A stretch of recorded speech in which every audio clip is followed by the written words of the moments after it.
Most people remember their childhood as a warm blur: birthdays, cartoons, scraped knees, bedtime stories. I remember mine by the sharp scent of disinfectant. By the way, my mother Gloria would flinch if I so much as sneezed. By how the light in her eyes shifted the day Brandon was born. I was 9. That night, I was shaken awake by Uncle Henry. His face was pale, voice low. "Your mom's in the hospital," he whispered. I remember the cold rush through my veins. I remember packing in silence, thinking only one thing: accidents happen. But she'll be okay. She always is. She was okay. But what came home from the hospital wasn't just a baby, it was a new reality. Brandon had been born nearly 2 months early. Fragile, they said. High risk. He needed care, sterility, silence. Love apparently had a limit, and it had a new favorite. The house transformed overnight. Our cozy kitchen, once full of food smells and clutter, turned sterile. Bleach, hand sanitizer, rubber gloves, a fortress. I became a liability. If I so much as coughed, Gloria would send me to Uncle Henry's. If I sniffled, vanished. I tried to reason with it at first. "It's just allergies," I'd plead. But all I got were narrowed eyes and forced smiles. Brandon never had to ask for love. He was the storm in the center of their world. I was the forgotten plate in the sink. When I scored a perfect report card, Martin, my dad, just mumbled something about keeping busy and turned back to managing Brandon's medicine chart. When I won the school's regional cooking challenge, 13 years old, with nothing but pantry scraps and a whisk, I brought the certificate home like a trophy. Gloria didn't even look up from stirring Brandon's soup. That night, Brandon had a stomach ache. My accomplishment went in the trash. Brandon knew early on how to play the game. A fake headache meant skipping school. A whimper about math. Mom would call the teacher to ease the load. Me? I was always old enough to handle it. I started to realize something. There would be no parade in my honor. No warm applause. No "we're proud of you, son." So I applauded myself, and then I started to build something they couldn't touch. Uncle Henry, he was the only one who seemed to actually see me. Whenever I was exiled to his house, he didn't treat me like a problem. He gave me space. One time, when I was 14 and nursing a cold, I wandered into his kitchen, where he was slow roasting tomatoes and talking about his travels in Europe. "You ever hear of bouillon that was simmered for 3 days?" he asked. That was the first time someone told me that food could speak. He started bringing out old family cookbooks. Dusty notes, scribbled recipes from my great-grandparents, tales of markets in Lyon and Tokyo. He treated them like sacred scrolls. I was hooked. By the time I turned 16, I knew how to gut a fish with my eyes closed and could fold dough like a Parisian baker. I didn't tell anyone. They wouldn't have cared anyway. But that was the spark. Not because someone lit it for me, but because they forgot I existed. And in that silence, I heard myself. I worked part-time at a greasy spoon to save up for culinary school. When it came time for SATs, I took them anyway, scored high, just in case, but my real dream was already simmering. I applied to the Midwest Culinary Institute, got in with a full scholarship, thanks to essays written by flashlight and knife skills honed on second-hand cutting boards. Move in? Day? No one came. Uncle Henry drove me. He handed me a slim envelope and said, "Your grandfather left this for you. From his little pension." I couldn't speak, just nodded. That night, I unpacked alone in my dorm. 1 pan, 3 knives, and one promise echoing in my head: I will never go back empty-handed. The kitchens at the Midwest Culinary Institute were brutal, hot, and full of ego, and I loved them. While other students buckled under the pressure of being screamed at for an overcooked risotto, I found clarity in it. For once, it wasn't about who you were or how many hugs you got growing up. It was about whether you could execute. Could you take raw ingredients and make someone feel something? I could. I graduated top of my class, with awards that didn't even get a glance from my family. When I emailed Gloria to share the news, she replied, "Hope Brandon's allergies won't act up with all that food around." Typical. My first job out of culinary school wasn't glamorous. I worked prep in a little French bistro in Chicago, slicing onions until my hands blistered. I lived in a studio apartment above a bar where sleep was a rare visitor and roaches were frequent guests. But I kept learning. One night, a sous chef called in sick. The executive chef glanced at me mid-service and said, "You, fire the lamb. Don't screw it up." I didn't. He tasted it, blinked, then barked. "That's damn near perfect." That night changed everything. Fast forward 2 years, I was working with a private collector on a pop-up dinner themed around antique gastronomy. He showed me a 1920s handwritten menu passed down from his Italian grandmother. The ingredients were basic rabbit, black olives, preserved lemons, but the structure? Masterful. I reconstructed the menu, plate by plate, flavor by flavor. It was a hit. What started as a one-night dinner turned into a full-time consulting gig. From there came clients, wealthy ones wanting private events, curated dinners, rare ingredient sourcing. Somehow, the quiet kid who used to clean up after Brandon's messes was designing menus for Chicago's elite. And still, no one in my family had a clue. I opened my first restaurant, Foundry, in an old refurbished bakery. The walls still carried the scent of yeast and iron. My alone was small, my vision was massive. The space had only 6 tables. That was all I could afford. But I cooked every dish with the obsession of a man trying to say everything he never could as a child. Within a year, Foundry had a Michelin star. The next year, 2. People started whispering my name in kitchens across the country. Have you tried Ethan's pine smoked duck? He makes mole from scratch. Aged it for 2 years. That guy knows flavor, like he knows heartbreak. I didn't correct them. And while my restaurants grew first in Chicago, then Denver, then La I kept my success out of family conversations.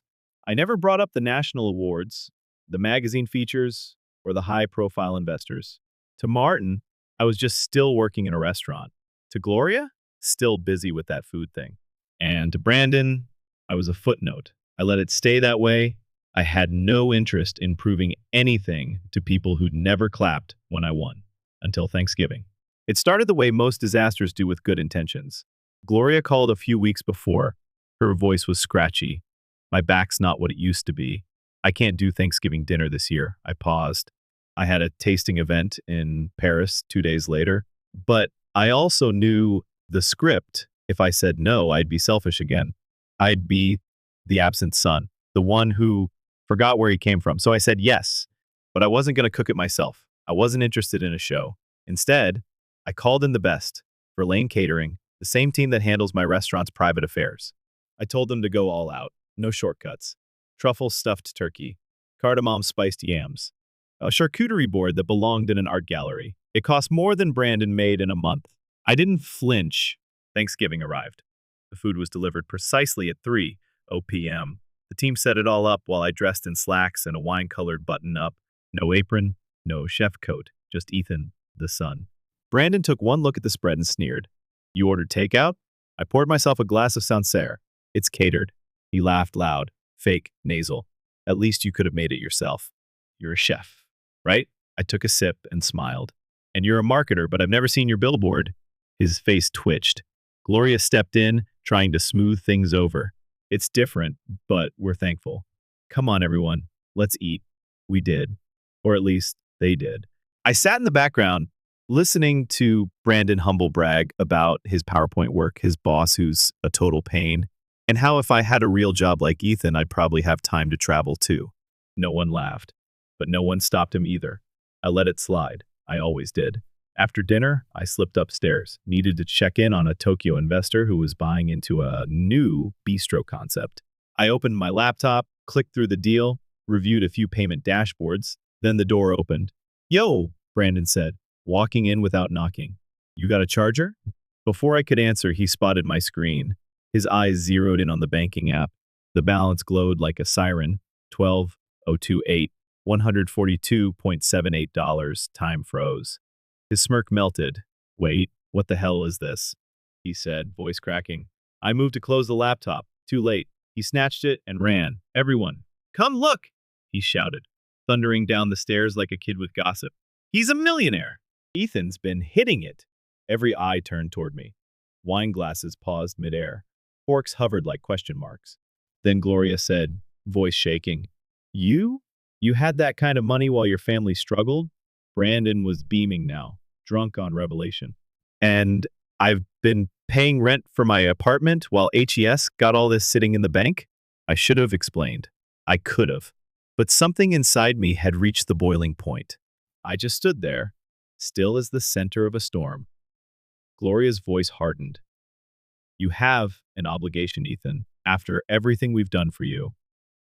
Brandon leaned in. You could spot me a couple million. You won't even miss it. I looked at them, my family. Not a single congratulations. Not a single we're proud of you. Only expectation. Hunger, entitlement. I exhaled through my nose. And for the first time in my life, I said no. Brandon's voice bounced off the dining room walls like a dropped wine glass. He's got $12 million just sitting there. All eyes were on me. I should have panicked. Maybe in the past, I would have. But now, I just stood there, letting the weight of the moment sink in. Gloria's fork clattered against her plate. You had that kind of money this whole time? While we've been struggling, my father, Paul, sat back slowly in his chair, his jaw locked in that disapproving expression he usually reserved for news about someone else's success. You owe it to this family, he muttered, and that's when it clicked for me. It wasn't shock in their voices. It wasn't even confusion. It was resentment. Not one of them said, "That's incredible, Ethan." Not one of them asked how I'd done it. Not one smile, no pride. Just claws, ready to dig in. Brandon smirked, holding my laptop like a trophy. Come on, bro, we're family. What's a few million between siblings? I just need a fresh start. Pay off the car. Maybe get a condo. A condo? I echoed, my voice flat.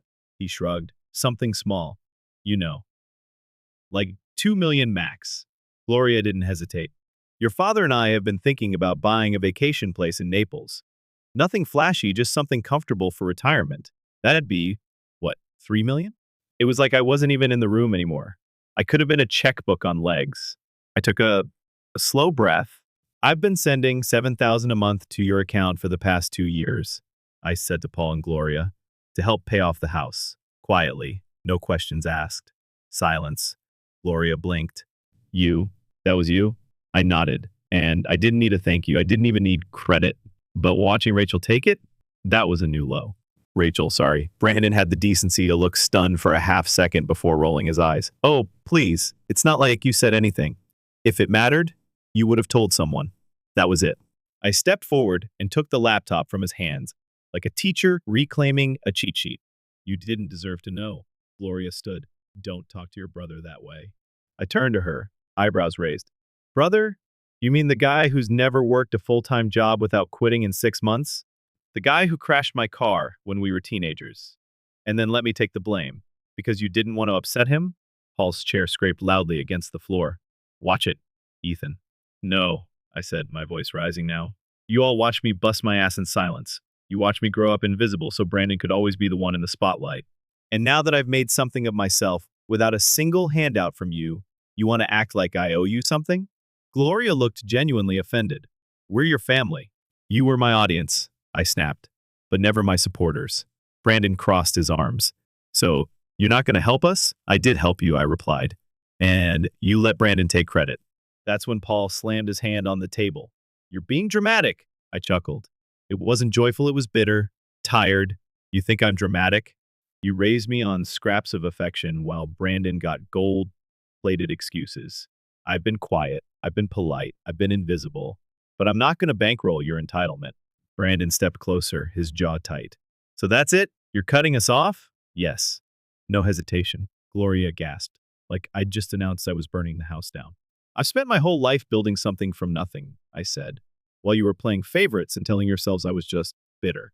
But now you're upset because I didn't fail the way you expected me to. Paul shook his head. You'll regret this. I already regret waiting this long, I said softly.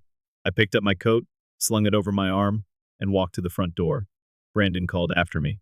You're walking away from your family over money? I paused, hand on the doorknob. No, I said without turning around. I'm walking away because I finally learned my worth, and none of you ever saw it. Then I walked out. The air outside hit my lungs like fresh oxygen after years underwater. Cold, crisp, and honest. I got in my car, drove 3 blocks, and pulled over. Not because I was second-guessing anything. I just needed a moment to breathe. The text started as soon as the engine cooled. 8:21 p.m. Gloria, we need to talk. Please don't do anything you'll regret. 8:39 p.m. Brandon, I hope you enjoy being alone with your millions. 9:00 p.m. Paul, you'll always be the ungrateful one. Don't forget who raised you. I read each one, felt the sting, and let them roll off me. This was freedom. Bitter, but freeing. They wanted to believe that the money changed me. But the truth was, the silence changed me. Years of being invisible had taught me how to move quietly. Now, I could disappear on my own terms. 3 days. That's how long it took for them to find me. I changed my number, deleted old email accounts, and scrubbed every trace of my personal address from the internet. But somehow, they still tracked me down. It was a rainy Monday when Jenny buzzed through to my office, her voice strained. Ethan? You might want to come down here. I was halfway through preparing a valuation report for a 6-figure diamond set from a Dubai collector. I barely glanced up. What is it? She lowered her voice. Your parents. And Brandon. They're in the lobby. I blinked. What? They said they're here to solve a family matter. The receptionist already called security, but they won't leave. I stood, smoothed down my blazer, and walked to the elevator like I was heading into battle. When the doors opened, I saw them instantly. Paul stood with arms crossed, wearing that same stiff posture he'd always used when he wanted to project authority. Gloria was dabbing at her eyes like she was in a drama audition.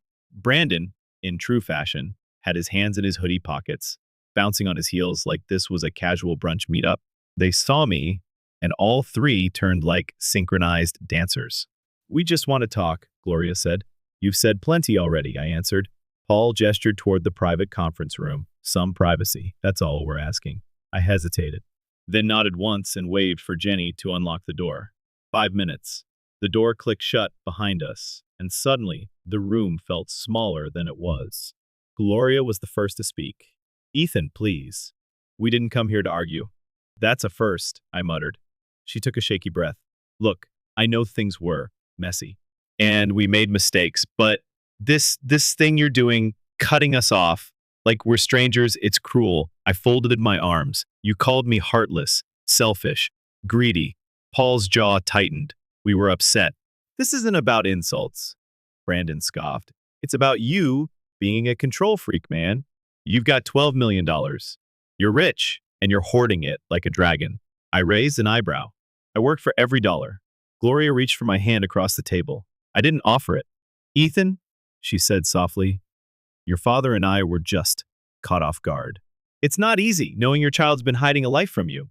I exhaled sharply.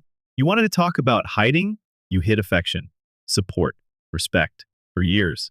Paul shifted uncomfortably. You're exaggerating. No, I said calmly. You're minimizing. Brandon jumped in again. So you're really just going to leave us behind? Like we're nothing to you? I turned to face him fully. I was nothing to you for 30 years. This is just me catching up. They were silent. For once, none of them had a snappy comeback. I'm not your ATM, I continued, and I'm not your fallback plan. You don't get to ignore me when I'm struggling and then show up with demands when I make it out. Gloria's tears dried up fast. We're not demanding anything, just a little support. Alone. That's exactly what a demand is, I said. Brandon's voice rose. You're acting like you're better than us. I leaned in. I'm not better. I'm just done. I stood. That's your 5 minutes. Paul's voice hardened. You'll regret this. No, I said, already opening the door. I regret not doing it sooner. Jenny was standing nearby, watching with wide eyes. I nodded once. Add them to the do not admit list. Security escorted them out, and I went back upstairs. That night, I poured myself a glass of bourbon and opened my laptop. The notifications were already piling up. A new Facebook post from Brandon. Can't believe my own brother turned his back on us after all we did for him. One from Gloria. Family is supposed to help each other. Money changes people. Pray for Ethan. Hundreds of likes. Dozens of comments from cousins I hadn't heard from in years. Fake concern mixed with thinly veiled judgment. I didn't reply. I didn't even feel angry, just exhausted. Over the next week, I moved into a penthouse across town, high security, gated elevators, keycard access. I changed my number again and went silent on social media. Jenny screened my calls. My company was thriving, and I buried myself in work. Still, they kept trying. Emails from Gloria under fake names. Voicemails from Paul saying he forgave me. A letter from Brandon with a business proposal that looked like it had been written at 3 a.m. during a Red Bull bender. Every message had the same theme: come back, be part of the family, help us. And every time I stayed quiet, that silence, my refusal to engage it, drove them insane. But it gave me peace. One morning, Jenny burst in holding a printed article. "Ethan," she said breathlessly, "you've got to see this." It was a press release. A jewelry appraisal company had opened in the suburbs. Brandon's vaulted gems. I choked on my coffee. "He's trying to get into authentication now?" I asked, half laughing. Jenny grinned. "He's already getting torn apart in the reviews. Someone said he told them their sapphire was glass." I shook my head. Trying to replicate my life without the work, the sacrifice, the knowledge. It was doomed from day one, and he still didn't understand why I left. But I did. Finally, I did, because I'd spent decades starving for affection, for approval, for acknowledgement. And now I was full, not because of money, because I had boundaries. And this time, I wasn't going back. It had been a year since I'd shut the door on my family, literally and metaphorically. And not once had I regretted it. The peace was deafening at first. No guilt-tripping texts. No last-minute requests for money. No messages pretending to be about family that were just disguised demands. The silence was unfamiliar, like standing in the eye of a storm, waiting to be knocked over again. But the chaos never came, because this time, I didn't let it in. I filled my days with work I loved. My company had expanded to LA and London. I'd started mentoring young jewelers and even built a scholarship fund in Grandma Ellen's name, my only real family in the end. I spoke at luxury expos, did interviews, wrote articles about jewelry ethics. Somehow, the drama with my family had become folklore in the high-end community. They didn't call me the guy with the money. They called me the guy who said no. Saying no had become my superpower. It wasn't all revenge and power, though. There were moments, quiet, intrusive ones, that still crawled in when I least expected it. Birthdays, Christmas mornings, a specific song playing in the background of a coffee shop. I think about the years I spent begging to be seen. The kid version of me, holding his report card like a prize. The teenager winning awards no one clapped for. The young man who thought maybe if he just gave enough time, money, silence, they'd finally love him the way he deserved. Sometimes I'd sit alone in my condo, glass of whiskey in hand, staring out over the city lights, and I'd wonder if cutting ties had made me cold, if success had turned me into someone too hard to care. But then I'd remember Thanksgiving. The faces, the greed, the betrayal. They didn't care about me. They only cared what they could extract from me. So, no, I wasn't cold. I was finally warm, because I'd stopped standing in the freezing shadow of people who never really saw me. Jenny knocked gently one afternoon as I finished a Zoom call with a Parisian collector. "You've got a letter," she said. It was hand-delivered. I took the envelope. No return address, but the handwriting was familiar. Inside was a single folded note. "Ethan, I don't expect you to forgive me. I don't even know if you'll read this. But I messed up. Mom and Dad, they never saw you. I did. I always did. But I pretended not to. Because it was easier. Because I was jealous. And now I'm broke, my business failed, and they're blaming me. I guess one finally understand what you felt like all those years. I'm not asking for money. I just wanted you to know that I get it now. And I'm sorry, Brandon." I set the letter down and stared at it for a long time. He'd written it with a pen on paper. That alone made it more honest than any voicemail he ever left. For a second, I almost reached for my phone. Almost.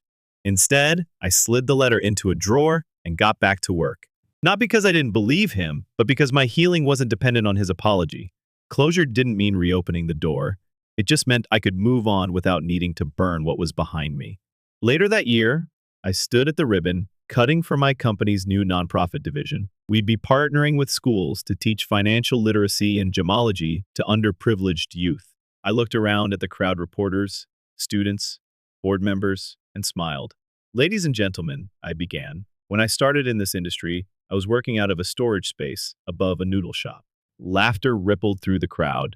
I had no funding, no family support, and exactly one chair with a broken wheel. But I had a dream. And more importantly, I had something stronger than ambition boundaries. I paused, letting that settle. There's this idea that success means saying yes to everyone. But I've learned the opposite is true. Sometimes Success is found in the power of saying no. No to those who drain you. No to those who define you by your past. And no to being anything less than who you were meant to be. The applause was louder than I expected, but it didn't matter who clapped. I was proud of myself. Months passed. Eventually, the letters stopped. The Facebook drama faded. Rachel's page went private. Gloria's online sob stories vanished. Paul, well, I never really knew what he felt, and maybe I never would. That was fine. Some wounds don't close neatly. Some don't need to. I didn't need them to say sorry. I needed to build a life that made their absence irrelevant. On the first day of spring, I hosted a rooftop brunch for my team and a few close friends. The weather was perfect, blue skies, just enough breeze. Jenny handed me a mimosa and raised her glass. To the best boss and the best boundary setter we know. Everyone laughed and cheered. I looked around at the laughter, the joy, the warmth. Not one person in this circle had been at my childhood Thanksgiving table, but they were my family now, chosen, earned, real. I raised my glass, heart full, to freedom, to finally being enough without needing their permission.